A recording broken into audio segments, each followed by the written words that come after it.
And it just so happened there were two dental hygienists that were OIT alumni, and they just happened to be here this evening, Karen and Susie.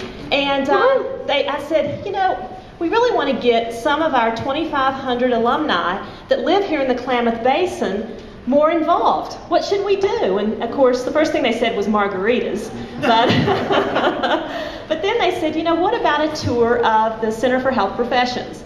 And I said, that is a great idea. So after we finish a few remarks this evening from a few folks, what we're going to do is Valerie Lane, Valerie, wave your hand.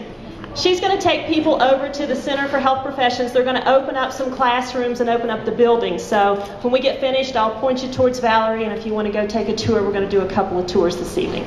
And at this time, it's my pleasure to introduce Dr. Dave Woodall. He is the interim president for OIT, and he's going to tell you a few things that are going on here at OIT right now.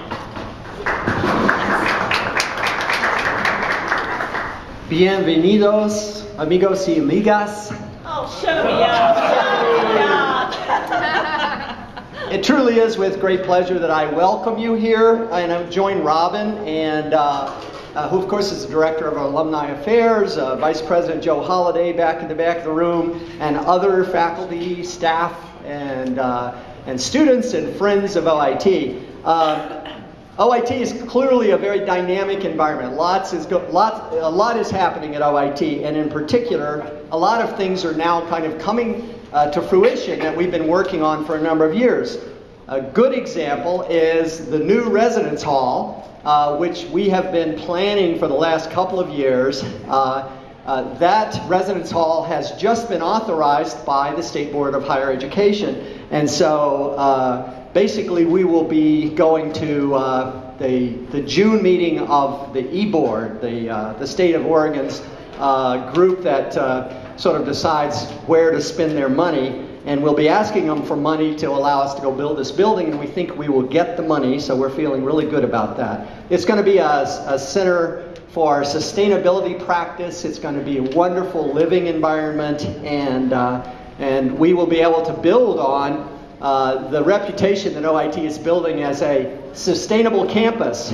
And speaking of that, one of the really exciting things we're also involved in this year is planning for drilling a deep geothermal well and building a geothermal power plant to let OIT become the nation's first university completely energy independent. We could cut off the grid to the world and we could still operate. That's kind of exciting, and it might even be a good enough project that we can produce electricity and become a utility and we can sell it. You know, no telling what all that electricity is going to be worth, right, Joe?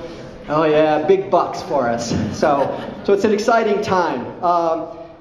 This is obviously a time when we're beginning to mark milestones. This particular celebration is part of our 60th anniversary as a university. And we're very pleased to have gotten to this milestone, and we're beginning to plan now for the centennial celebration. It's time to think ahead. What is OIT going to look like 40 years from now? And believe me, it will be a fabulous place to study, to teach, to work, and we know that.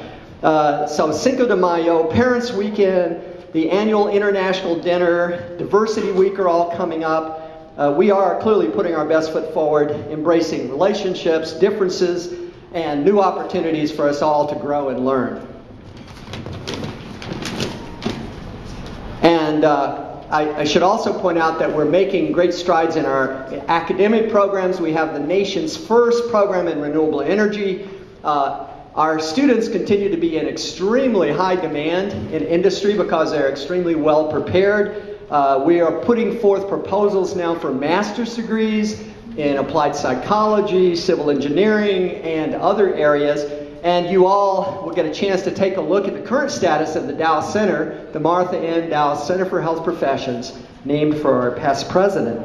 And it's a wonderful facility for allied health programs, but the real opportunity in addition to those programs is bringing technology into medicine and bringing our computing faculty and our electronics faculty and our manufacturing faculty to work on issues related to health.